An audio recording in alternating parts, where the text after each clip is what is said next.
Hi there and welcome to episode 9 of Just Ask Kathleen. This week I'm going to start with an email from a lady I'm calling Zoe. I know that my sister-in-law, my brother's wife, is having an affair. A colleague from work confided in me as she knows the man my sister-in-law is involved with. Since finding out over a month ago, I have also seen them together. I've not told anyone, not even my husband, but it's making me really stressed out as it's obvious my brother has no idea. Should I tell him? Well, this is really awkward, isn't it? I guess you have 3 choices, and that is you do nothing. You speak to your sister-in-law privately and tell her that you know, or you speak to your brother. I'm guessing that doing nothing isn't really an option for you, hence the fact that you've written in to get advice. If you did decide to do nothing, would you be able to live with yourself? How would you feel at the next family gathering, knowing what you know? It is also still, well, I was going to say it's still hearsay, but you have seen them together, you're saying. So, I don't know whether to go and speak to your sister-in-law first, or to speak to your brother himself. I mean, let's look at both angles, really. You approach your sister-in-law and you say, look, I need to speak to you about something. I have heard, you don't have to say who told you, and I have since seen you with this person, that you've been having an affair with this guy. You should tell my brother. It's not fair stringing him along like this. I don't want to have to tell him. I think you should tell him. You could do that. Or you go to your brother, and I don't know how close a relationship you have with your brother, but I'm sure he would want to know, and he would want to know that you had his back and that you were not going to keep this from him. I think it would cause more problems than anything, really, if you kept this to yourself and then it later came out that you knew when he found out later on. So you could say to your brother, I'm really sorry to be coming to speak to you about this, but at work the other day, this friend approached me and told me that your wife is seeing this person. I don't know, I didn't know what to do with the information, but I decided on weighing it all up, I needed to tell you, I couldn't not tell you. And give him the support then that he needs. But I think not doing anything is just an impossible situation for you. You've been put in a horrible situation, let's make no bones about that. But doing nothing isn't really a choice, so it's about choosing, and you have to sit with what you feel is right, and just do that. Be as grounded as you can. Sit in your own home, somewhere quiet where you're not going to be disturbed.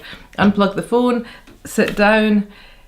Think about who you would tell. Are you going to speak to your sister-in-law? Are you going to speak to your brother? Which one feels better? Okay, so, and then do it. Don't overthink it. Go with the feeling, which feels like the right thing to do. And then act on it. Act on it as quickly as you can. I'm really sorry you've been put in this position, Zoe, and I hope you can have the conversation with either one of them soon. Okay, thank you for emailing in.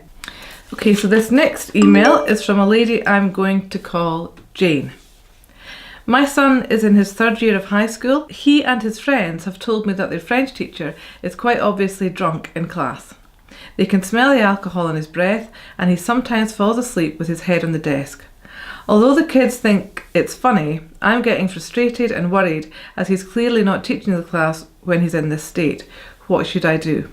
Well, Jane, that's really sad, and it's sad to think that this teacher has a drink problem that he's completely lost control of. Obviously, being drunk in school is never going to be something that goes unnoticed, and I'm surprised if the other members of staff haven't already noticed that nobody's taken action. So initially when I read this, when I got this email, I thought, okay, I wonder if she should go to him and speak to him. But it almost feels like if he's falling asleep in the class and he's smelling of booze, it's almost beyond that stage. Now, other people might object to this, what I'm going to say, but I feel as a parent, I would want to go directly to the head teacher and share my concerns in confidence. I would certainly say, I don't want anybody else hearing that I've been here today to speak to you about this, but I am concerned. So again, using that template, positive event, feeling, need, positive, you could start off by just simply saying, thank you for meeting with me today. That's enough of a positive. The event is, I have heard from my son and his friends that the French teacher is often asleep in the class, he smells of alcohol, and there's clearly an issue going on there. That's the event. The feeling is I feel very frustrated, disappointed and confused that this is being allowed to happen in your school under your watch, and I'm feeling very agitated about that because my son's got exams he needs to study for, as the rest of the class does also. What I need is some assurance from you that my son and his friends are going to be given a decent level of teaching and that this situation is going to be addressed. Clearly something needs to be done to support this teacher. So that's your need, and ending by saying, I hope you can resolve this, and please let me know if there's any changes that are going to happen that I need to know about in order for my son to be supported. But it needs to be done in balance. So it's not about completely slagging off the French teacher. This French teacher clearly has a problem, which the school has a duty to address so that the children are being taught correctly when they're in school. So thank you for that, Jane, and I hope that's helped, and I would certainly take action as quickly as you can with that so your son can get the tuition that he deserves in school. Okay, and this last letter today is from a chap I'm going to call Tom. My 50-year-old wife wants to get a tattoo, and I really don't want her to. No one in our family are tattoo sort of people. What can I do to stop her? P.S. I've told her how much I hate them, but she's determined to get one. I wonder what a tattoo sort of person is. That just made me laugh. Sorry, Tom. That did make me laugh a little bit. So your wife wants to get a tattoo. You don't like tattoos. This is like a reverse of what I've often had to discuss on this programme about men wanting their wives to be thinner, men wanting their wives' boobs to be bigger, and now we've got a man saying, you can't do that, I don't want tattoos, I don't like tattoos. So this sort of dance that we get into in some relationships where there's a tug of war as to who's in charge of the body of the person. It should be the person themselves, of course. So your wife wants a tattoo. Is it really the end of the world? Is it going to change her as a human being? She likes a tattoo, she wants to get a tattoo, let her have a tattoo. I mean, you're not going to be able to stop her having a tattoo, by the way. She's a 50-year-old woman. You just wonder though, I wonder, is there more to this than meets the eye? I'm only going on your message that your wife wants a tattoo, you don't want her to have her. We're not a family of tattoo sort of people. No one in our family are tattoo sort of people, that's what you wrote. What can I do to stop her? You can't stop a 50-year-old woman from making a decision about putting art on her body. It's up to her.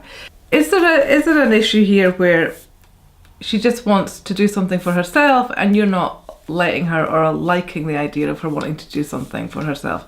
I think, would it be a big deal if my partner wanted to get a tattoo? No, because I'm not bothered. No, it wouldn't be.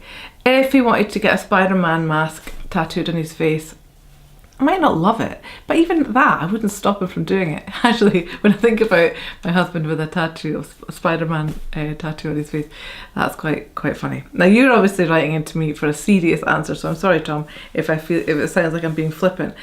The long and short of this is, your wife wants to get a tattoo. Your wife is an individual and a person in her own right. Let her have a tattoo. Or don't let her have a tattoo, and then what friction will that cause between the pair of you? It's not worth it. It's a tattoo. It's body art. Let it go. Move on. I think just accept that your wife is an independent thinker and she prefers tattoos. You don't like tattoos. That's okay.